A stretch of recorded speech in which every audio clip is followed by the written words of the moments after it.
고린도후서 2장 17절 말씀 제가 읽습니다. 우리는 수다한 사람과 같이 하나님의 말씀을 혼잡하게 하지 아니하고 곧 순전함으로 하나님께 받은 것 같이 하나님 앞에서와 그리스도 안에서 말하노라.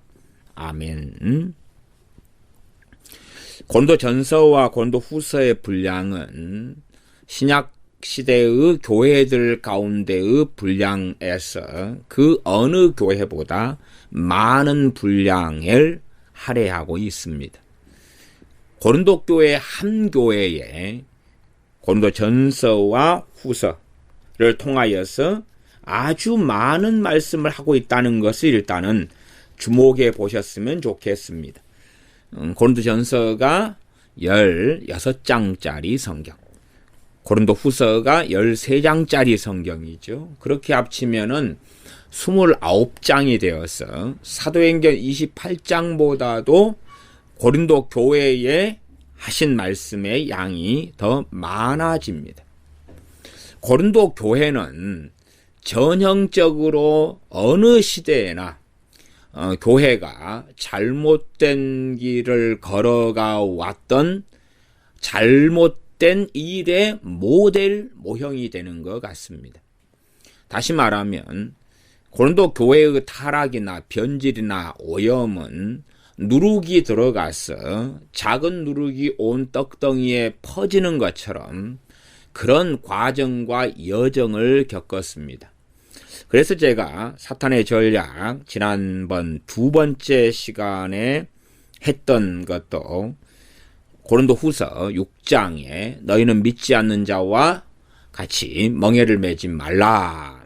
그 말씀을 하면서 거룩함, 세상에서 살지만 세상에서 구별된 삶, 그러나 복음이나 전도를 한다고 세상의 방식을 따라서 세상과 하나 되고 세속화되어져서 하는 그 잘못된 것에 대한 것을 말씀드리면서 그것이 사탄의 전략인데 정말 오랫동안 한국교회는 그 사탄의 전략이 성공되어져 왔고 그리고 거의 마침표 정도만 유감스럽게 남아있다. 그 정도를 말씀드렸습니다. 그리고 오늘 본문도 고린도후서에서 잡았습니다. 읽은 고린도후서 2장 17절 말씀을 제가 다시 읽으면 우리는 수다한 사람과 같이 하나님의 말씀을 혼잡하게 하지 아니하고 수다한 한문으로는 숫자 할 때 수, 그 다음에 다자는 많을 다자입니다. 아주 많은 사람들과 같이 하나님의 말씀을 혼잡하게 하지 아니하고 첫째는 고린도 교회는 하나님의 말씀이 혼잡하게 된 교회였고 말씀의 혼잡을 통하여 고린도 교회가 타락해져 왔다. 말씀이 혼잡되니까 성찬도 제 멋대로 하는 것입니다. 성찬을 제 멋대로.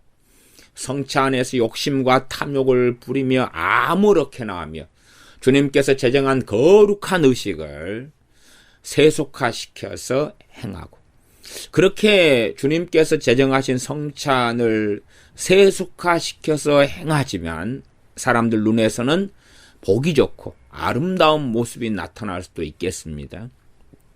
예를 들어 알코올 중독자들을 모아놓고 성찬을 하게 하는 것이죠.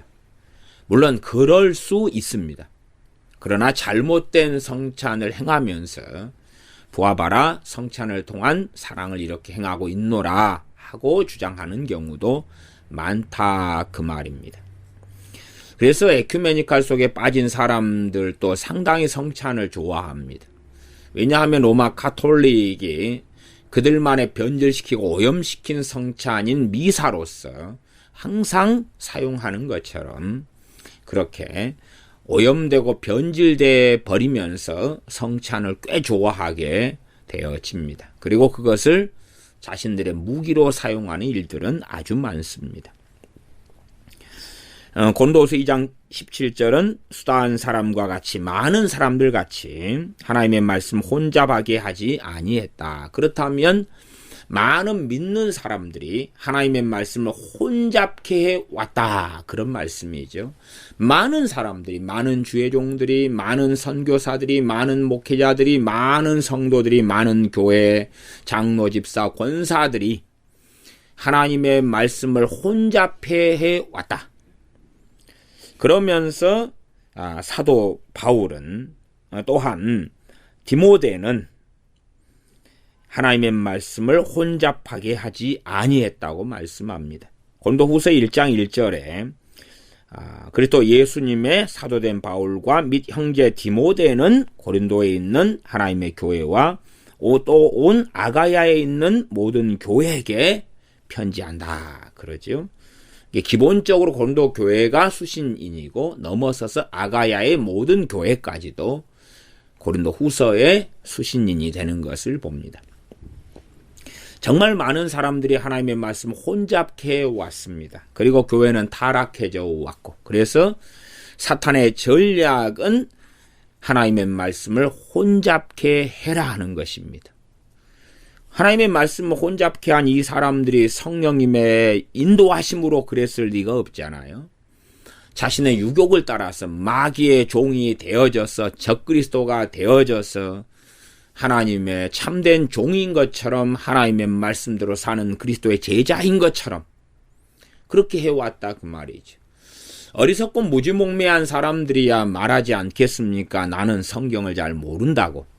그러나 나는 성경을 안다고, 말씀을 안다고, 말씀을 나는 잘 이해하고 깨닫고 있다고 하면서 하나님의 말씀을 혼잡케 해왔다는 사실입니다. 바리새인들은 성경을 잘 알았습니다. 그러나 대부분은 잘못 알았지요. 성경을 잘 암송했고 히브리 시들을 암송했고 본문들을 암송했습니다.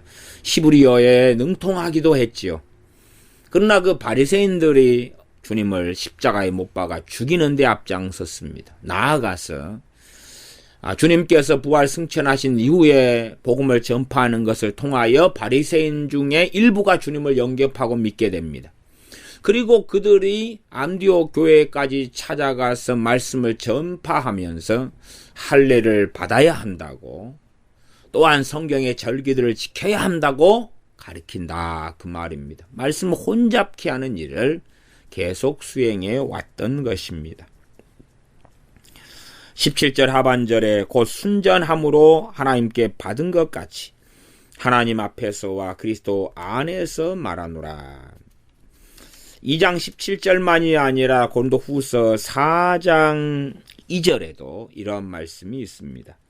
이에 숨은 부끄러움의 일을 버리고 괴휼 가운데 행하지 아니하며 하나님의 말씀을 혼잡케 아니하고 오직 진리를 나타내므로 하나님 앞에서 각 사람의 양심에 대하여 스스로 천거하노라.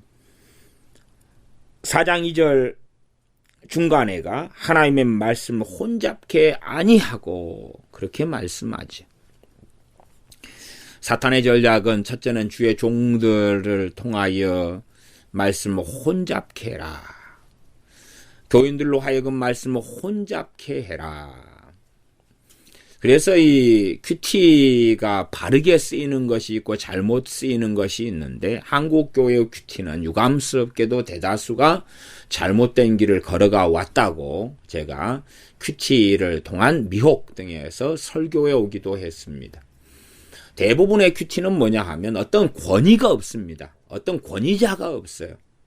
그래도 우리 설교를 준비하는 사람들은 자기가 성경 본문을 이제 읽고 연구하고 찾은 다음에 그래도 얼마간은 살피지 않습니까? 내가 성경을 설교를 준비하기 위하여 이렇게 해석하고 적용하고 이렇게 예화를 수집하고 그렇게 해서 기본 주일 설교 같은 경우는 한국 목회자들의 경우는 8시간이 평균 준비 시간으로 통계가 됩니다. 물론 정확한 이야기는 아닙니다. 시간이 흘러가면서 여차여차하게 바뀔 겁니다만은.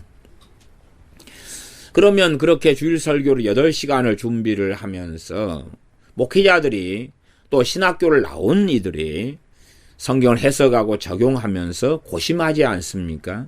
최소한 상식적이고 도의적으로 제가 말씀드리는 것입니다.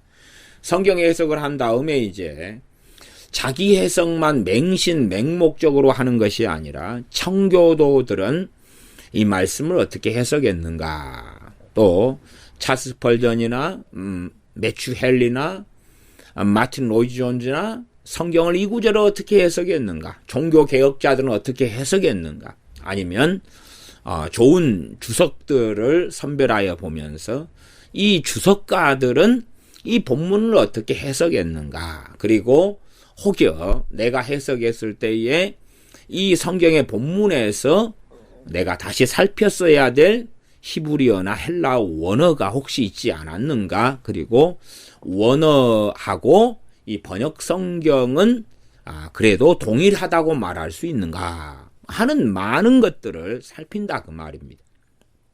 그러나 큐티는 살피지 않습니다. 살피지 않아요. 자기 감정, 정서, 자신이 지금 처한 상황에 강제로 성경 구절을 뜯어 맞춰버리는 것입니다. 대다수가 그렇게 하지 않나요? 그러지 우리 설교자들이 하는 것처럼 평상시에 성경을 연구하고, 물론 모든 설교자들이 그렇게 하지는 않습니다. 그러나 일단은 그냥 상식적이고 도의적으로 제가 말씀드린다고 했습니다. 도의적으로 주의 종이다. 그러면 성경을 해석하고 본문을 강해하기 위해서 살핀다 그 말입니다. 내 생각만이 옳다 그런 독단과 독성과 교만에 빠지는 것보다는 살피는 거예요. 역사적으로 이 구절이 어떻게 해석되어져 왔는가.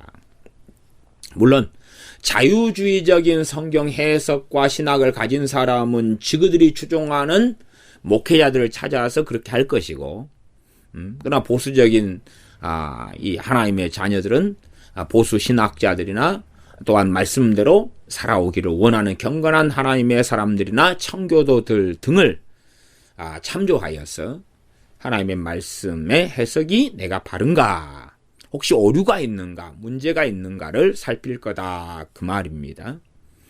그러나 큐티의 대부분의 사람들이 그런 과정이 없다 그 말이죠. 셀 예배 때 모여서 큐티를 하든지 선교단체에서 하든지 간에 그냥 자기가 자기 소견에 오른 대로 성경을 해석합니다. 그렇게 하면서 믿고 싶은 것을 믿는 것이죠. 그것이 말씀을 혼잡케 하는 그러한 유감스럽게 좋은 것인데, 큐티는 좋은 것입니다. 경건의 시간을 가지는 게 좋은 것입니다. 성경을 읽고 묵상하는 것은 말씀에 순종하는 것이고 좋은 것입니다. 좋은 것이에요. 좋은 것을 바르게 사용해야 좋은 것입니다. 우리는 지금도 북한과 전쟁 중에 있고 전쟁 중 휴전 상태입니다. 그래서 대한민국 헌법에는 북한은 우리의 주적입니다. 주적으로 명시되어져 있습니다. 우리는 북한과 전쟁하며 북한은 우리의 원수고 싸워야 될 대상이죠. 그래서 총을 가지고 무기를 가지고 지키고 훈련받고 군인들은 지키고 훈련합니다.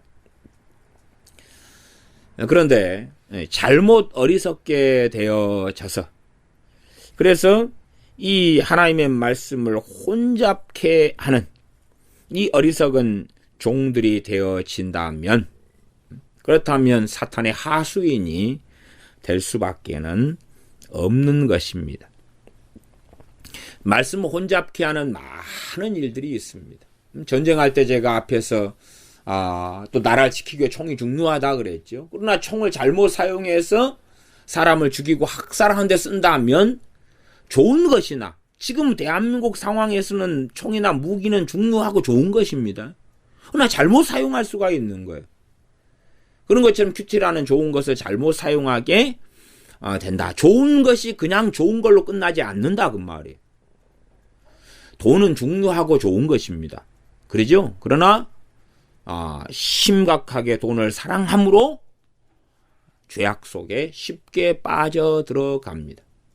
가족은 중요하며 좋은 것입니다. 그러나 주님보다 가족을 더 사랑함으로 오히려 우상숭배 속에 빠져들어갈 수 있다 그 말이에요. 이게 사람들은 하나님 말씀을 잘 이해하지 못하는 사람들은 좋은 것이면 끝까지 좋은 것이라고 착각한다 그 말이. 옳은 것이면 심지어는 끝까지 옳은 것이라고 생각하는 거예요. 그러나 그것이 진리의 말씀에 비추어서 옳은 것이냐를 살펴야 하는 것이죠. 그래서 성경을 말씀을 왜곡하기 위한 많은 과정들이 있어 옵니다. 예를 들어 제가 주일날 설교 때 혹은 그 전날에 한글 성경 번역에 대한 이야기를 했습니다. 한글 성경의 번역에 대한 이야기만 하려고 해도 한 5시간에서 10시간 정도는 이야기해야 되고요. 그 다음에 이제 히브리어 헬라어 원문을 어떻게 정하게 됐느냐. 그래서 히브리어 헬라어의 어떤 사본들이 있습니다. 사본들과 사본들이 규합되어져서 이제 몇 가지 원문으로 이렇게 정돈된 이 역사들. 더 오래로 간다면은 성경 66권이 어떻게 이제 확정되게 됐고, 그리고 교회가 가지게 되었는가, 이렇게까지도 가려면은 정말 많은 이야기를 해야 됩니다. 이런 것을 정경론 그러기도 하고, 그러나 그런 것까지는 이제 너무 방대해서 공부하려면 직접 책들을 찾아보거나 또 신학하는 사람들은 신학 서적들을 보거나 그래야 되겠죠. 이제 그 한글 성경 가운데서 한글 성경을 이제 번역하는 시도들이 있어 왔습니다. 말하자면 개역 성경은 어렵다. 그 논리를 사람들이 가져요. 그러나 그 논리의 대부분은 거짓말과 허구에 근거한 것입니다. 지금의 젊은 애들은 한문 자기 이름도 못 쓰고요. 그 다음에 단어는 사용하지만 그 단어의 의미조차도 잘 모릅니다. 왜냐하면 편하고 가십거리만 좋아하지 진지하게 생각하기를 싫어하는 그 이유라고 저는 여러 이유 가운데 생각합니다. 그러면 이제 성경을 개역 성경보다 새롭게 번역된 성경들이 필요하다. 혹은 과거에는 심지어는 히브리 헬라어 지식이 적었던 시대인데 지금은 히브리 헬라어 실력이 많아진 시대니까 더 잘 성경을 번역할 수 있다. 그런 거 대부분 거짓말입니다. 어쨌든 성경이 이제 개역 성경 이후에 얼마간 번역되어 온 일을 이야기하겠습니다. 물론 제가 지난 시간에 사탄의 전략 가운데 교회를 세속화시켜라 에서 전도, 선교, 사랑, 기도 이 모든 것을 오염시켰다. 그러니까 그것 자체가 다른 제목을 붙인다면 말씀을 혼잡케 해라 그 제목하고 거의 같이 다룰 수 있는 내용을 지난 시간 두 번째 사탄의 전략에서 제가 말씀드린 것이니까 말씀을 혼잡시켜라 하고 전도의 개념을 선교의 개념을 WCC 에큐메니카는 선교의 개념부터 바뀌어버렸습니다. 심지어 말하자면 내가 아프리카 사람들에게 우물을 파주는 것도 선교다. 그렇게 해버린 거예요. 그건 선교가 아닙니다. 내가 우물을 파준다고 그들이 구원받습니까? 그건 선교에 들어가는 게 아니에요. 내가 미용을 해준다, 머리를 잘라준다, 그게 선교다. 선교, 미용, 거짓말입니다. 그게 어떻게 선교입니까 도대체? 말이 되는 게 아니죠. 내가 그들의 의료, 그들의 어떤 몸을 치료해주고 혹은 치아를 어떻게 좀 건강케 해주고 관리해주고 약품을 주고 또 못 사는 아이들에게 여자아이들에게 생리대를 주고 그거 선교 아닙니다. 선교 아니에요. 말하자면 구제입니다. 구제하고 선교는 다른 겁니다. 다른 거. 그 같은 것이 아닙니다. 그래서 초대교회에는 구제하기 위하여 7 집사님들을 뽑기도 했지 않습니까? 그래서 그렇게 이제 변질시키는 이야기는 제가 두 번째 시간에서 함께 다루었기 때문에 그것들을 좀 제외하고 세 번째 시간에 말씀 혼잡케 하는 사탄의 전략 그리고 그것이 어떻게 진척되어져 왔는가를 첫째는 성경 번역을 통해서 말씀드리겠습니다. 개역 성경은 정말로 잘 번역됐다 그랬습니다. 제가 다 구체적으로 다루지는 못했지만 실제로 이제 실제로 로스역 같이 그렇게 1885년 막 이럴 때 번역된 성경 말고, 그건 사역이라 그럽니다. 개인이 번역한 거 말고, 이제는 영국 대형 성서공회 같은 걸 중심으로 하고 선교사님들이 이제 함께하여 공인 성경을 번역하는 것이 첫째 그 번역이 1911년에 출간이 됩니다. 1910년에 번역이 되어서 11년에 나와요. 신약과 구약이. 그때의 첫 번째 그 성경 번역은 오히려 영어 성경 같은 것을 주로 중심으로 번역했어요. 그것까지는 제가 자세하게 이야기 안 했습니다. 근데 그것은 히브리어나 헬라어 원전을 참조로 해가지고 영어 성경 RSV나 이런 성경을 기본으로 해서 번역한 게 맞아요. 거기에 이제 중국어 성경도 참조하고 다른 영어 성경도 참조하고 그런 번역을 했어요. 그런 것은 맞아요. 근데 그렇게 1911년에 성경이 갑자기 번역돼가 나온 다음에 그 다음에는 이제 심각한 일이 사실은 벌어지는데 심각한 일이 그 11년에 나온 그 성경의 오류가 너무 많이 발견이 되는 거예요. 그래서 단지 히브리어 헬라어 원전을 참조하고 번역한 것만으로는 충분하지 않다. 이게 당시에는 이 성경 원문 참조고 실상 1911년에 나온 성경은 미국 표준역이라고 하는 ASV가 주대본이었어요. 그 다음에 한문 성경도 많이 참조하고 그 정도는 우리가 다 알아요. 그까지만 알아버리면 안 된다 그 말. 그래서 제가 개역 성경을 중심으로 주일날이든 그 전에 토요일이든 한글 성경 번역에 대한 이야기를 제가 개역 성경을 중심으로 말씀드린 거예요. 이게 1911년에 출간된 성경은 미국 표준역인 ASV가 주대본이고 성경 원문은 참조하고 한문 성경도 참조하고 그런 번역이고 그때 번역한 중심 인물들이 언더우드나 게일 선교사님이나 레이놀드, 한국인으로서 김정삼, 이승두 이런 분들이 참여를 했어요. 그리고 거기에 피터스 선교사님도 구약 번역이 얼마가는, 그러나 중심은 아니었습니다. 그러다가 1912년부터 이 성경을 개역해야 된다, 고쳐야 된다.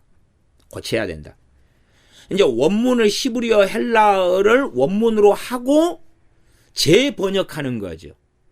이게 먼저 번역한 성경을 가지고 고칠 부분은 다시 번역할 부분은 원문에 따라서 다시 번역하고,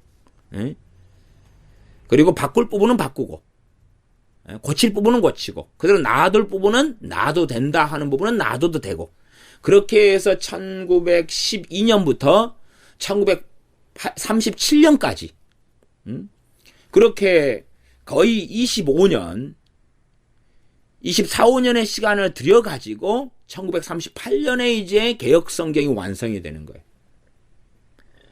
물론 그 이후의 이야기는 내가 더 자세히 안 했습니다. 왜냐하면 그 이후에는 몇 차례의 한글 맞춤법 통일안이 이제는 생겨나게 되고, 한글 맞춤법 통일안에 의해서 여러 차례 이제 그 개역 성경의 중심은 바뀌지 않은 상태에서 한글 맞춤법 통일안에 의해서 이제 조금씩 바뀌어갔던 그런 일들은 있다 그 말이에요. 그런 것까지는 이제 구체적으로 더 자세하게 이야기할 필요는 없을 거다 싶습니다. 이제 좀 이 우리나라의 역사나 이런 걸 좀 아시는 분들은 한글 맞춤법 통일안이 첫 번째가 개역성경 수정이, 제가 그런 이야기까지 좀 더 해드리면 1952년에 첫 번째가 있었습니다. 그 다음에 다시 1956년에 새로운 한글 맞춤법 통일안에 의해서 56년에 다시 한 번 하고, 그 다음에 61년에 하고, 그래서 52년, 56년, 1961년 이렇게. 61년에는 이제 자구가 한 800개가 좀 넘게, 정확하게는 815개를 수정을 합니다. 그러나 1938년에 나온 개혁성경이 우리가 쓰는 개혁성경하고 거의 같은 것이다. 자, 그까지는 말씀드렸고. 자, 그 다음에 이제 이 개혁성경을 자꾸 번역하는 작업을 하는 거예요. 번역을 자꾸 하려고 시도를 하고, 그래서 1967년에 신약성경을 새번역이란 이름으로 번역을 합니다.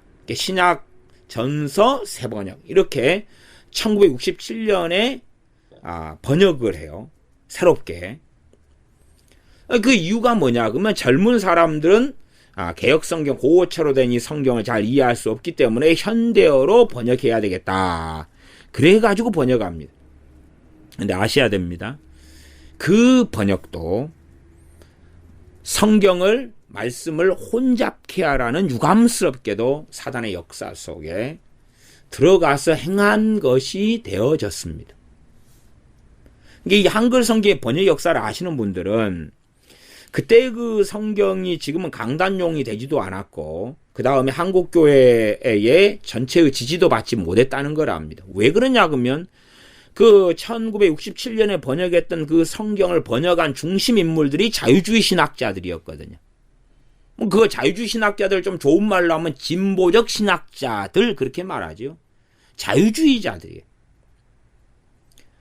그 사람들이 번역했던 사람들, 책도, 설교에 대한 비판책을 많이 쓴 정용섭, 또 김철손, 전경련, 박창환, 이상호, 이런 사람들이 있어요. 그렇게 해서 이제 번역을 먼저 나오고, 신약성경만. 그리고 대한성서공회에서 공동번역 성경을 번역합니다. 공동번역은 천주교와 개신교가 함께 사용하는 성경을 만들자. 그래가지고 성경 번역 공동위원회를 만듭니다. 천주교하고 그 다음에 개신교에서 사람들 뽑아가지고 성경을 같이 번역하자. 그리고 대한성서공회 주도로 번역위원회를 만듭니다. 그렇게 해가지고 성경이 공동번역이 77년 정도에가 아마 완성돼 나올 거고, 대한성서공회에서 출판합니다. 그러나 그 과정과 사이도 알고 계셔야 됩니다. 개신교가 공동번역 성경을 사용하지 않게 되었는데, 여러 이유가 있습니다만은 그 번역이 잘못되었기 때문에 그렇습니다. 바르게 되어서 그런 게 아니에요. 그 안에 천주교만 사용하는 외경에 들어가 있고, 그건 당연히 잘못된 거고, 단지 그런 이유는 또 하나에 불과했던 거예요. 그래서 이 개신교에서만 참여했던 성경 번역 위원들이 어떤 사람들이었냐 그러면 주로 이 자유주의자들이 참여했어요. 김정준 위원장이고, 김정준 교수 있습니다. 우리 신학을 할 때 되면 그 사람 책도 간혹 이제 보게 되는 사람이 있어요. 김정준, 정용섭, 그 다음에 꽤 알려졌죠. 문익환 목사, 문익환, 배재민, 그 다음에 보수주의 신학자 배재민 목사, 최의원 목사 보수주의 신학자로서 책이 좀 나왔습니다. 그러니까 이런 사람들 이 이제 개신교에서 참여했고, 천주교야 성종한 신부 같은 사람이 선임이 돼가지고 이제 번역을 합니다. 그러나 번역을 하는데 이 보수주의와 자유주의자들이 함께 번역을 개신교에서만 하니까 의견이 일치되지 않고, 목소리 큰 사람은 자유주의자들입니다. 그래서 보수주의 신학자들인 배재민, 또 최의원 이런 목사님들은 결국은 사퇴하고 맙니다. 이게 말씀을 그대로 바르게 번역하고자 하는 사람들은 다 사퇴해버려요. 그리고 자유주의자들만 남습니다.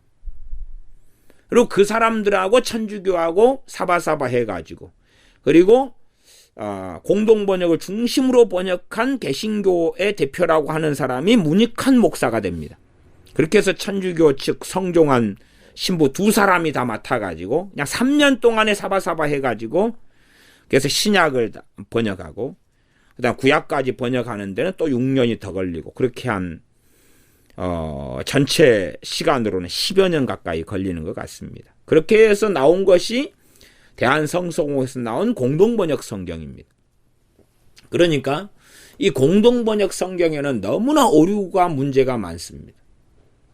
그러나 사람들은 말씀이 잘못 해석되고 혼합된 공동번역 성경을 좋아하는 사람들이 많고 이 공동번역 성경은 천주교에서 지금도 자기들은 쓴다고 쓰고 있습니다. 그 다음에 이제 두 번째 대한성서공회에서 발행된 성경이 표준세번역 성경입니다. 표준세번역 성경을 이제 나중에 개정해가지고 세번역 성경으로 이렇게 발행되기도 합니다. 물론 그 사이에 우리가 아시다시피 뭐 현대 인해 성경도 나오고 그 다음에 생명말씀사에서 나온 현대 인해 성경, 그 다음에 현대 어어 성경도 뭐 번역대가 나오기도 하고 등등 합니다만은 대한성서공회에서 나오는 그 중심 성경이 표준 세번역 그리고 나중에 개정돼 가지고 세번역 그렇습니다. 그러면 히브리어 헬라어의 실력이 문제가 아니라 항상 중요한 것은 영성입니다. 그 사람의 개인 신앙과 믿음이에요. 그가 얼마나 성령 충만한지 히브리어 헬라어를 안다고 해서 성경을 바르게 해석할 수가 없습니다. 그러면 자유주의자들이 히브리어 헬라어 실력이 능통하니까 말씀을 바르게 해석하고 설교를 바르게 한다 말이 되느냐 그 말이에요. 안 그래요. 이게 정말 많은 경우에 히브리어 헬라어나 라틴어 실력이 좋다고 독일 신학자들을 지지하고 인정하는 어리석은 사람이 많은데 그 사람들은 성경을 제대로 모르기 때문에 그래요. 제가 한 2주 전에 말씀의 양면성 설교를 했어요. 말씀의 양면성. 말씀의 양면성에 대한 이야기를 사실은 방대하게 많이 해야 되지만 유감스럽게도 많은 사람이 들을 기가 없기 때문에 더 많이 한다 해서 뭐 알아들을 거라고 생각하지는 않습니다. 그러면 제가 지금 사탄의 전략은 말씀을 혼잡케 해라 그거지요. 그러면 세번역 성경은 참조 성경으로는 쓰는 게 좋아요. 괜찮아요. 그러나 그 가운데 이제 말씀의 양면성이 있는 부분에서는 이 히브리어나 헬라어 실력이 좋은 사람들이 이상하게 가버렸다는 것을 아셔야 돼요. 말씀이 혼잡게 되어져 버린 거예요. 제가 개역성경하고 세번역을 비교해가지고 그런 부분을 제가 조금은 설명해 드릴게요. 그러면 로마서를 봐보겠습니다. 로마서 5장입니다. 로마서 5장의 개역성경하고 세번역성경. 이 세번역성경 대한성서공회에서 나온 것입니다. 물론 우리는 이제 그대로 개역성경을 쓰거나 개정개역판을 사용하고 있죠. 로마서 5장 1절을 개역성경으로 혹은 개정개역판도 비슷합니다. 로마서 5장 1절을 제가 먼저 개역성경으로 읽어보겠습니다. 그러므로 우리가 믿음으로 의롭다 하심을 얻었은즉 우리 주 예수 그리스도로 말미암아 하나님으로 더불어 화평을 누리자. 우리 주 예수 믿음을 통하여 의롭다 하심을 얻었다. 그러니 예수님을 통하여 하나님으로 더불어 화평을 누리자. 지금 이 양면적인 측면이 두 개가 로마서 5장 1절의 개역성경은 정확히 번역되어서 함께 잘 나왔습니다. 그런데 진리 양면성은 자유주의자들이나 아니면 자기 논리로 생각하는 사람들은 둘 중에 하나는 선택하고 하나는 버리는 경향을 가집니다. 그래서 세번역 성경 5장 1절은 로마서 개역성경 5장 1절하고는 아예 다른 길을 걷습니다. 제가 세번역 성경 5장 1절을 읽어드리면 그러므로 우리는 믿음으로 의롭다 하심을 받았으므로 까지는 비슷하죠. 우리 주 예수 그리스도로 말미암아 하나님과 더불어 평화를 화평을 끝까지도 거의 같습니다. 그 다음에 마지막 단어가 틀려버립니다. 하나님과 더불어 평화를 누리고 있습니다. 그럽니다. 평화를 누리고 있습니다. 개역성경은 로마서 5장 1절은 평화를 누리자 합니다. 지금 예수님을 통하여 하나님과의 바른 관계 의롭다 하심을 얻었으니까 이제 날마다 하나님과 화평을 누리는 그 삶, 죄와 싸우고 거룩하고 구별되는 그 주님을 닮아가는 그 길을 걸으라 하는 거죠. 좁은 길을 걸으라 하는 거죠. 좁은 문으로 들어가라는 거죠. 그러나 이 말씀 두 개를 자기들의 논리에 볼 때는 이 신신학자들이 이 말씀의 진리의 양면성을 이해하기 어렵거든요. 그러니까 평화를 누리자 아니면 평화를 누리고 있다, 둘 다 번역이 가능한 거예요. 헬라어가. 그래서 평화를 누리고 있습니다 해버리는 거예요. 그러니까 말하자면 말씀 양면성 측면에서 A, B 두 개의 양면성이 로마서 5장 1절에 나왔는데 이것을 세번역 성경은 A, B 해야 되는데 A, A 해버린 것입니다. A, A 해버렸어요. 그러니까 B, 우리가 주님 앞에 평화를, 하나님 앞에 평화를 누리고 살아야 한다는 말씀을 없애버린 거예요. 없애버린 거예요. 그러니까 말씀이 이렇게 혼잡되게 되는 거예요. 이 말씀의 진리의 양면성 측면이 나오지 않은 본문들 같은 경우는 그런대로 세번역 성경을 참조하고 볼만합니다. 제가 세번역 성경은 교회 식구들한테도 옛날에는 자주 사서 선물해 드렸습니다. 왜? 참조 성경으로는 괜찮으니까. 그러나 단점이 있고 그 단점이 의외로 굉장히 큽니다. 제가 세번역 성경 번역을 간혹 인용하거나 그럴 때 되면 어떤 분들은 목사님은 세번역 성경을 꽤 그래도 인용하고 좋아하시는데 왜 교회로서 세번역 성경을 선정해서 사용하시면 좋지 않을까요? 근데 왜 세번역 성경을 교회에서 안 사용하시고 개역 성경을 쓰세요? 뭐 이런 질문하신 분도 계셨어요. 근데 참조 성경은 되는데 개역 성경하고 비교하면 그냥 극단적으로는 다이아몬드하고 금은 동 수준보다 더 큰 차이가 납니다. 이런 진리의 가장 깊은 것이 진리의 양면성 부분입니다. 거기에서 잘못 가기 때문에 자유주의자들이 튀어나오게 되고 성경을 혼합케 하는 자들이 튀어나오게 되는 것입니다. 저는 많은 목회자들을 만나도 율법과 복음과의 관계조차도 제대로 이해하지 못하는 대다수의 목사들을 만나왔습니다. 복음과 율법 자체를. 그래서 예수님을 믿는 바리새인들이 복음과 율법의 이해가 잘못돼 버리니까 잘못된 길을 걸어가는 거예요. 은혜에 대한 책들을 많이 쓴 스티븐 맥베이 같은 사람도 율법에 대한 이해를 전혀 하지 못해 버리는 거예요. 로마서나 갈라디아서나 이 정도만 좀 어느 정도 알아도, 히브리서나 좀 어느 정도 알아도 율법에 대한 이해를 좀 할 텐데 전혀 하나님의 말씀에 대한 어떤 기본적인 이해도 없는지 율법과 복음과의 관계를 이해를 못해요. 유감스럽게 많은 목회자들이 복음과 율법과의 관계에 관심이 없습니다. 무지몽매합니다. 그 신학적인 것은 어려워서 모르겠어요. 그것은 진리의 역설성에 정말, 진리의 양면성에 정말 중요한 주제가 복음과 율법과의 관계입니다. 어떻게 율법을 볼 것이냐, 어떻게 복음을 볼 것이냐, 이 복음과 율법과 관계가 무엇이냐 하는 거죠. 로마서 5장으로 하니까 로마서 5장 10절을 제가 9절 10절 읽어보겠습니다. 일단 9절을 제가 개역 성경을 먼저 읽습니다.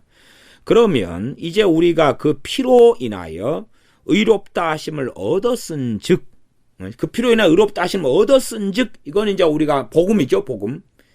얻었은즉 더욱 그로 말미암아 진노하심에서 구원을 얻을 것이니, 이게 너희는 두렵고 떨림으로 너희 구원을 얻으라, 너희 구원을 이루라, 이 말씀이잖아요.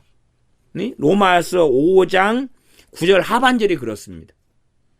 지금 너희가 의롭다 하심을 얻었다, 그리고 구원을 얻을 것이다, 미래로 갔어요. 그러니까 하나는 과거고 하나는 미래고, 구원에 대하여 이 양면 측면을 이야기하는 것이 이해가 안 되더라, 그 말이. 그렇기 때문에 이것을 하나로 반쪽을 날려버리고 통일시켜버리는 거예요. 그러니까 구원을 얻을 것이다 하는 미래는 남겨놓는데, 구원을 얻을 것이니, 그러면 구원을 너희가 진노하시면 구원을 얻도록 그렇게 살아라, 그 말이에요. 그러나 구원을 얻도록 살아라는 것을 없애버리는 거예요. 세번역 성경 로마서 5장 9절을 제가 읽어드리면, 그러므로 지금 우리가 그리스도의 피로 의롭게 되었으니, 이까지 맞지요? 그리스도로 말미암아 하나님의 진노하심에서 구원을 얻으리라 까지는 거의 이제 유사한데, 얻으리라는 것은 더욱 확실합니다. 이렇게 해놨어요. 세번역 성경이. 구원을 얻으리라는 것은 더욱 확실합니다. 그러면 다 좋아하는 말씀이 돼요. 왜? 책망하지도 않고 우리에게 어떻게 살라는 말씀도 없어요. 그냥 우리가 다 아멘 하고 받아들일 만큼까지만 로마서 5장 9절을 해놨어요. 이거 얼마나 좋아요. 얼마나 좋아요.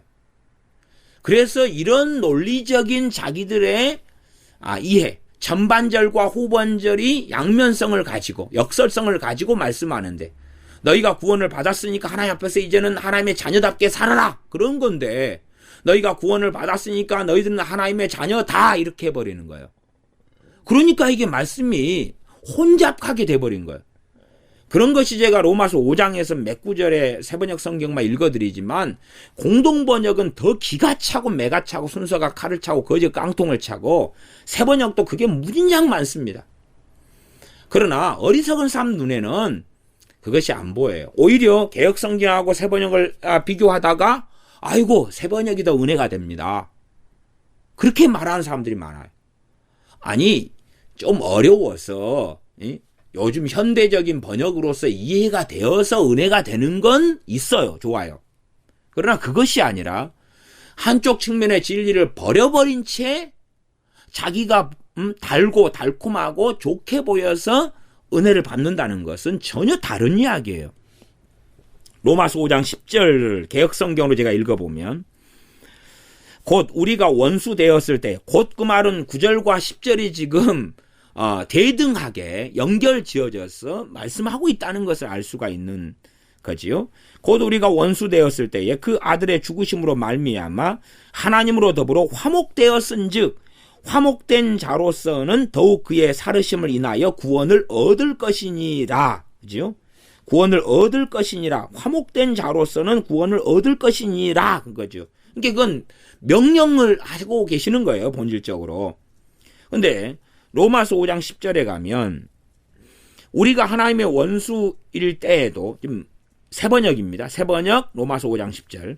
우리가 하나님의 원수일 때에도 하나님의 아들의 죽으심으로 말미암아 하나님과 화해하게 되었다면 화해한 우리가 하나님의 생명으로 구원을 얻으리라는 것은 더욱더 확실한 일입니다.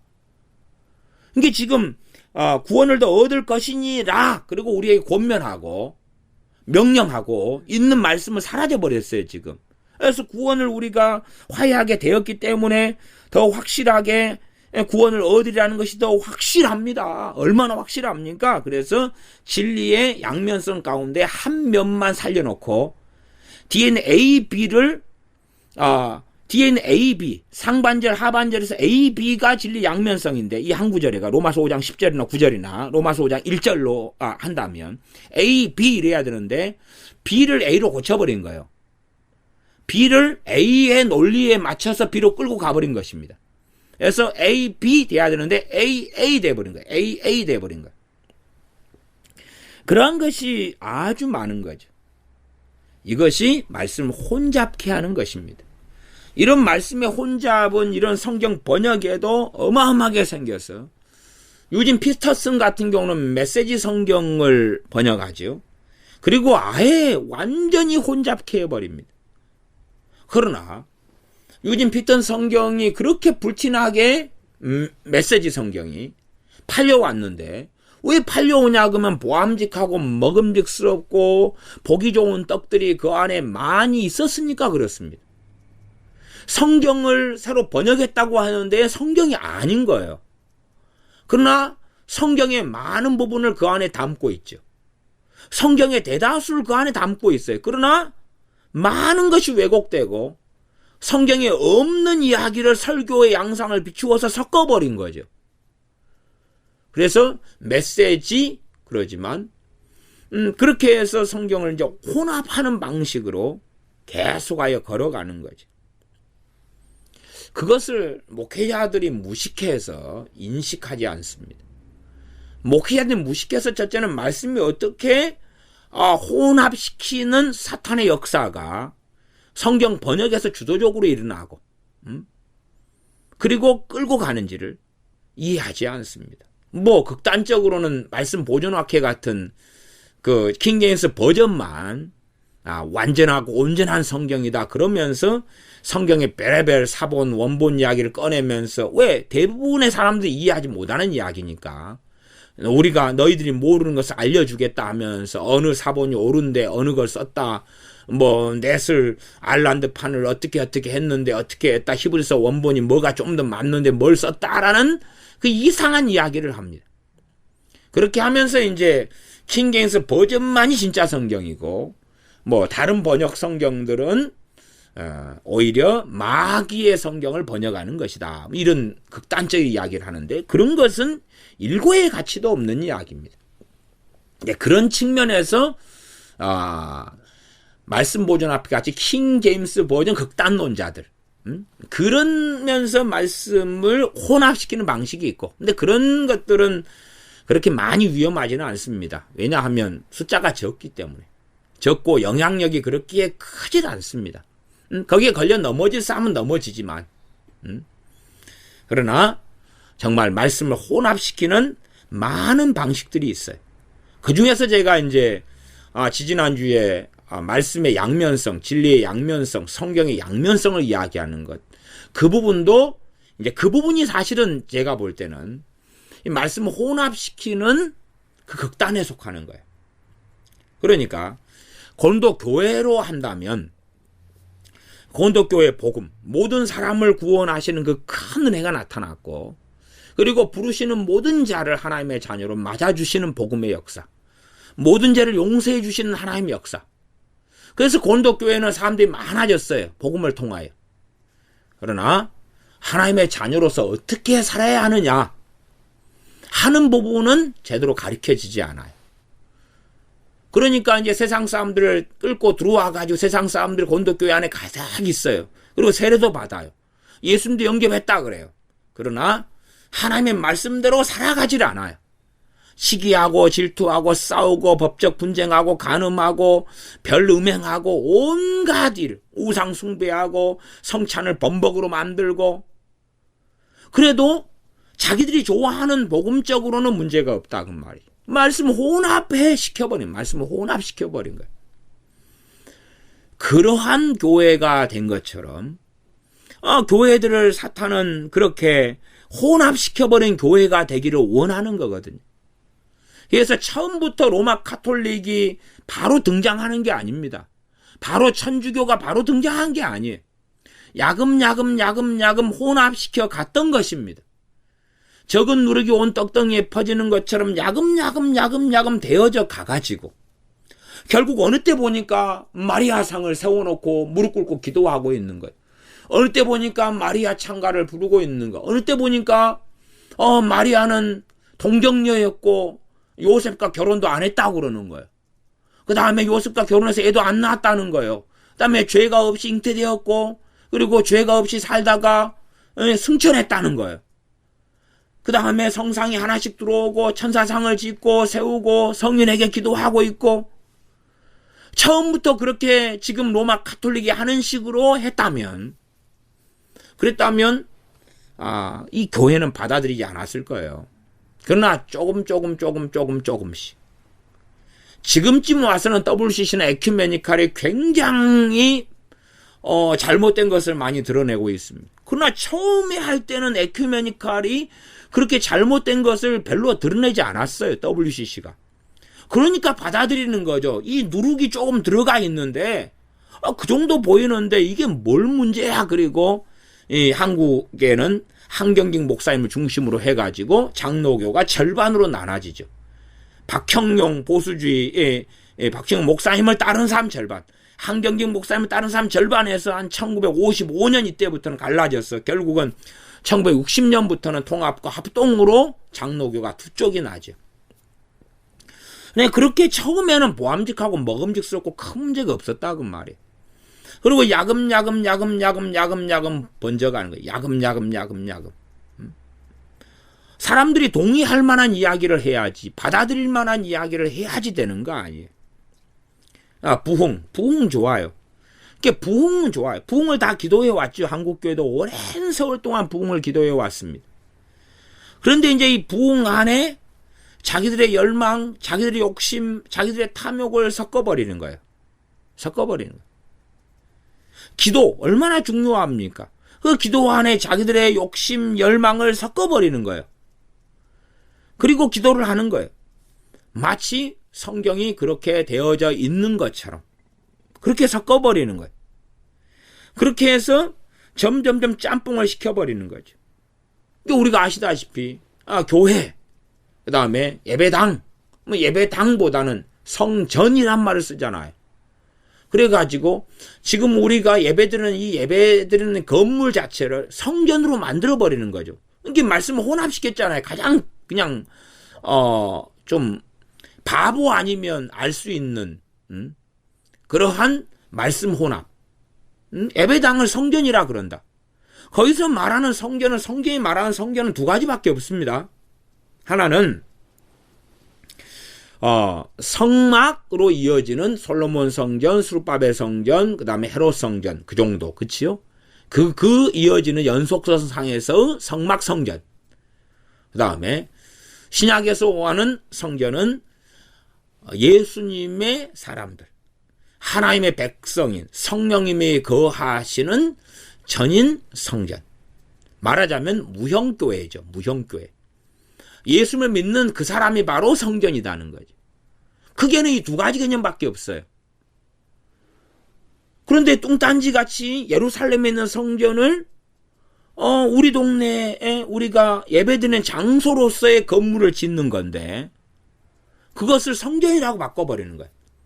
강대상은 성전 안에 있는 성물입니다. 의자는 성물입니다. 그냥 물건이지 어떻게 저게 거룩한 물건이냐 그 말이. 이게 구약 성경의 성막 안에 있는 많은 것, 촛대라든지 아니면 떡상이라든지 물두멍이라든지 그 성물이죠. 근데 그것처럼 강대상, 피아노, 신디사이저, 마이크, 스탠드, 의자, 장의자, 선풍기 다 성물로 만들어버리는 거죠. 그러면서 어찌 됩니까? 말씀이 혼합케 되어지는 거죠. 말씀이 혼잡케 되어지는 거예요. 도대체 그러면 성전이 뭐지? 그래서 이제 성전 건축, 올해의 목표 성전 건축 그런 식으로 해놓는 거죠. 그 말씀을 그러면서 별의별 것이 다 혼잡케 되어져 왔던 거예요. 교회란 개념도 혼잡되어져 왔죠. 첫째는 교회가 무형교회가 있고 두 번째 유형교회가 있습니다. 근데 유형교회도 뭐냐? 무형교회란 건 주로 우리 예수님 믿는 사람, 성령이 거하시는 그 한 사람을 이야기해. 한 사람 한 사람. 그 다음에 한 사람 한 사람 믿는 자가 서로 지체됨 가운데 한 몸을 이루는 것을 교회라 그러는 거예요. 그걸 유형교회라 그러는 거예요. 그러지 우리가 건물에 모여있는 사람들 이야기하는 게 아니에요. 혹은 건물을 이야기하는 게 아니에요. 이게 말하자면 참된 교회가 돼가는 것은 한 명의 그리스도인과 한 명의 그리스도인 또 한 명의 그리스도인 또 한 명의 그리스도인 지체됨 가운데에서 연합. 그리고 또 그냥 연합이 아니라 성령님 안에서의 지어져감, 건축되어져감, 하나 되어져감. 어린아이가 영적으로 성장하고 장성해서 자신의 지체됨, 자신의 은사, 자신의 직임, 자신의 부르심 가운데서 함께 연합되어져 살아가는 그것을 이제 교회가 건축되어져 가고 있고 또한 몸된 교회로서 기능을 하고 있다 정도까지 이야기할 수 있죠. 그런데 그런 교회의 개념을 섞어버리고 혼합시켜버려요. 그래서 지체됨 같은 것도 가르치지 않아요. 지체됨. 우리가 손, 발, 코, 몸으로서 지체됨을 가르치지 않고 혼합주의. 말씀을 섞고 짬뽕시켜가지고 어떻게 하면 교회의 높은 직분, 선교사나 목사나 장로나 권사나 이런 직분을 차지할 것인가. 거기에서 오는 게 어디선가의 말씀이 혼합되었기 때문에 그런 일이 벌어지는 거예요. 혼합되었기 때문에. 그래서 제가 어릴 때부터 많이 들어왔던 기도는 하나님 우리 교회 학생들을 꼴이 되지 않고 머리 되게 해 주시옵소서 이런 기도 많이 들어왔어요. 그러면 저것이 어디서 도대체 나왔냐? 지체됨에서 나온 교회가 무엇인지 알고서 나온 기도가 아니에요. 말하자면 높아지고자 하는 머리 되고자 하는 열망에서 온 거죠. 다 병 고치는 자겠느냐? 다 능력 행하는 자겠느냐? 다 가르치는 자겠느냐? 다 방언하는 자겠느냐? 다 통역하는 자겠느냐? 그랬는데 다 그냥 가장 좋은 자리를 차지하고 싶은 거예요. 그리고 성경을 혼잡시켜서 그게 하나님의 뜻이라는 거죠. 그게 하나님의 열망이라는 거죠. 돈을 많이 가지고 싶어요. 그러니까 이제 돈을 많이 가지고 싶고 부자가 되는 것이 열망인데, 그렇게 하려면 자기는 잘못됐다, 성경적으로 그렇게 하지 않아야 되니까 성경에서 부재산, 돈에 대한 말씀을 왜곡시켜 가지고, 말씀 왜곡시키는 것을 말씀을 혼잡케 하는 것이죠. 이 혼잡케 하는 일을 해야지만이 자기 합리화가 일어나는 거예요. 그래서 하나님의 뜻은 부욕해 되는 거다. 하나님의 뜻은 하나님의 자녀들, 백성들이 부자가 되는 거다. 그리고 이제 설교하는 거예요. 가르치고 믿고 아멘하고. 하나님 말씀을 선포해요. 선포하는데 자기가 원하는 욕심, 유욕의 열망을 선포한다고 선포를 계속해요. 자기가 원하는 열망을. 예를 들어 기도에 대해서는 그런, 예를 목회자들 설교 가운데 어떤 제목의 설교들이 많냐 그러면 기도로 세계를 움직이라. 최근에 어떤 좀 알려진 목사님이 설교 제목 이렇게 잡으셨더라. 기도로 세계를 움직이라. 근데 제가 설교 내용은 확인하지 않았어요. 근데 제목이 그래요. 꽤 알려진 목사님이 기도로 세계를 움직이라 이런 거예요. 기도로 세계를 움직이라. 그러면 일단 한 100명이 기도로 세계를 움직인다고 합시다. 100명의 의견이 같을까요? 다를까요? 다르겠죠. 부부가 함께 사는데 의견이 달라가지고 많이 싸우잖아요. 크리스천 부부라도 의견이 다르잖아요. 사도 바울과 바나바가 마가를 2차 전도 여행에 데리고 갔냐 마느냐에 따라 의견이 달리잖아요. 예루살렘 총회가, 예루살렘 회의가 사도행전 15장에 있지만 의견이 달라가지고 서로 조율하고 맞추는데 복잡했잖아요. 근데 기도로 세계를 움직이라. 그러면 크리스찬이 100명도 맞추기 어려운데 1000명, 10,000명, 10,000,000명 매덕 그렇게 가잖아요. 기본적으로 한 13억 이렇게 나와요. 10억 명 자료도 있고 11억, 13억 뭐 그러는데 개신교도가. 근데 그런 사람이 기도로 세계를 움직이라 하면 어떻게 움직이죠? 세계를. 지구 자전과 공전을 좀 바꿀까요? 아니면 나라의 지형을 바꿔버릴까요? 태풍, 지진, 천둥 뭐 이런 걸 다 어떻게 좀 조율할까요? 아니면 비가 많이 내리게 하고 적게 내리게 하고 눈이 내리게 하고 안 내리게 하고 바람이 불게 하고 안 불게 하고, 아니면 기도를 해가지고 어느 나라에 부흥이 일어나게 하고 막 그렇게 바꿀까요? 기도로 세계를 움직이라. 그러니까 그렇게 되면 이제 기도라는 것을 세계를 움직일 수 있는 것이라고 그렇게 바꾸는 거죠. 전에 세계를 움직이는 기도 뭐 이런 스타일의 제목으로 된 기도 책들이 꽤 있죠. 뭐 웨슬리 주엘이 세계를 움직이는 뭐 기도 이런 방식의 기도에 대한 책들부터 시작해가지고 꽤 나왔어요. 설교도 꽤 되고. 그런 걸 들을 때는 얼마나 좋아요. 내 기도로 세계를 움직일 수 있다니. 그러니 나는 얼마나 위대하고 놀라운 인물이냐. 그렇게 하면 그것을 아멘하고 화답하려면 기도에 대한 본문이나 내용을 혼잡하게 해야 되거든요. 혼잡하게 해야 돼. 섞어버려야 돼. 성경에 하나님의 임재가 나와 있어요. 그럼 임재를 통하여서 변화된다. 그렇게 말하려면 임재라는 개념을 바꿔버려야 돼. 임재라는 개념을 바꿔야 돼. 하나님의 임재를 바꿔버려야 돼, 개념을. 성경 해석을 잘못해 가면서 이제 자기가 주장하고 싶은 것을 마음대로 주장하는 것이 하나님의 말씀을 혼잡하게 하는 거죠. 그 혼잡함이 고린도 교회 안에 들어왔고 수많은 사람들이 그렇게 해왔다고 사도 바울과 디모데는 고린도 후서에서 증언하고 있는 거예요. 하나님께서는 그렇게 기록하게 하시는 거예요, 성경을. 수많은 사람들이 하나님 말씀을 혼잡하게 해왔다.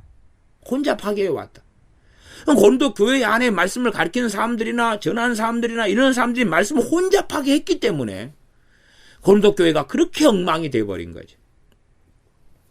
복음도 마찬가지. 복음 자체도 혼잡하게 해요. 혼잡하게 하는 첫 번째 것은 뭐냐 그러면 사람들이 싫어하는 내용은 제거시키는 거죠. 사람들이 받아들이기 싫어하는 것, 들으면 기분 나쁜 것을 제거하는 거예요. 그것을 제거했다면 스데반 집사님이 유대인들에게 돌에 맞아서 죽지 않았을 거예요. 그러지 않나요? 유대인들에게 걸리적거리는 거, 거치는 거, 주님께서는 거치는 반석이시다 했어요. 거치는 반석이 되셨다 그랬어요. 그런데 스데반 집사님 유대인들이 받아들일 만한 복음을 전하면 지금 현재의 유감스러운 전도의 많은 경우는 사람들이 받아들이고 싶은 내용만을 전하는 거예요. 그것도 말씀을 혼잡케 하는 대표적인 방법입니다. 대표적인 방법이에요. 기도도 마찬가지입니다. 한국교회가 바른 기도를 해왔다면 대한민국이 이 비참한 지경까지 오지 않았을 거예요. 왜? 1000만 명이 기도를 하는데 1000만 명이 다 하나더라도 새벽에 나가서 기도하는 사람이 열에 한 명 되면 100만 명이잖아요. 100만 명. 근데 왜 그랬느냐? 잘못된 기도를 해왔기 때문에 그렇다고 결론 내릴 수밖에 없을진데 그 잘못된 기도든 잘한 기도든 간에 계속 기도만 열심히 하라고만 부추기는 거예요. 잘못된 기도를 어떻게 해왔는지를 가르치지 않아요. 이러이러한 기도가 잘못됐다 그러면 기분 나쁘고 성질나고 짜증난다 그래요. 그러니까 지금 하나님께서 구약에도 선지자들을 통하여서 너희들의 심령이 잘못됐고 뱃속이 잘못됐고 너희들이 위선자들이고 너희들의 기도를 하나님이 가증히 여기시고 너희들의 삶이 잘못되고 그래 너희가 어려움과 환난을 당해서 하나님께 기도할 때 하나님께서 너희를 비웃으시리라 그렇게 선지자들을 통해 말씀하시고 그런데도 그런 것은 살피지 않아요. 왜? 기도가 잘못됐다 그러면 얼마나 교인들이 기분 나빠하고 성질 나겠느냐 그 말이에요. 마찬가지로 교인들도 성경을 볼 때에 이 이스라엘이 잘못된 기도를 하고 잘못된 마음을 가지면서 그들의 기도가 연락되지 않았구나. 그것을 보려고 하지 않아요. 왜? 일단은 자기가 열심히 기도하는 것은 다급하고 절박하고 절실하고 자기는 중요하니까 자기에게 중요한 것이 하나님께도 중요한 것이 되어야 돼. 그리고 기도에 대한 말씀들을 왜곡을 다 시켜버리는 거예요. 부모들은 그렇습니다. 자식을 주님보다 사랑하고 우상으로 삼음에도 불구하고 자기가 자식을 사랑하는 것은 너무나 성경적이고 하나님이 너무나 기뻐하신다고 성경을 왜곡해버립니다. 그렇게 왜곡한 가운데 자녀에 대해서 우상 숭배하는 것처럼 그렇게 살아가면서 자기의 삶은 경건하다고 생각합니다. 성경을 왜곡하니까 그렇지.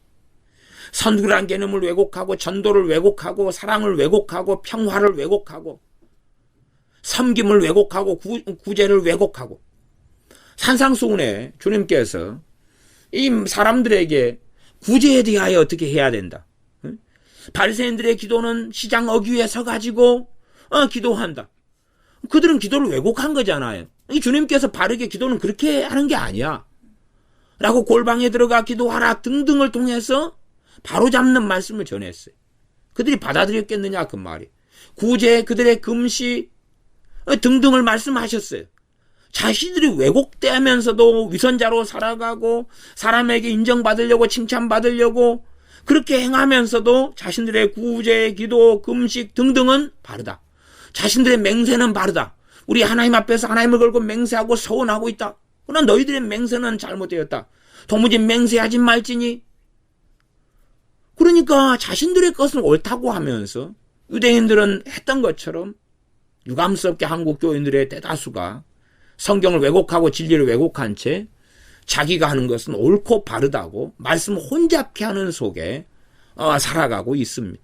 그건 사탄의 전략이고 사탄의 전략은 유감스럽게도 놀랍게 성취되었고 사탄의 역사는 정말 심각하게 깊이 있게 들어와서 말씀은 우리가 생각하는 것보다 훨씬 더 많이 혼잡하게 되었습니다. 기도하겠습니다. 아버지 하나님, 우리가 하나님의 말씀을 혼잡하게 해온 사람들입니다. 또한 우리가 말씀을 우리의 육체의 정욕을 따라서 안목의 정욕과 이생의 자랑을 따라서 하나님의 말씀을 왜곡하고 혼잡하게 해온 사람들입니다. 우리로 하여금 깨닫게 하사 혼잡게 되어진 말씀들을 바르게 알고 바르게 깨달아서 하나님을 바르게 진리의 말씀을 따라 경외하며 사랑하며 사모하며 주님을 따라 좁은 길을 걸어가서 두렵고 떨림으로 우리의 구원을 이루는 하나님의 자녀들이 되게 하여 주시옵소서. 우리 주 예수님의 이름으로 기도하옵나이다. 아멘.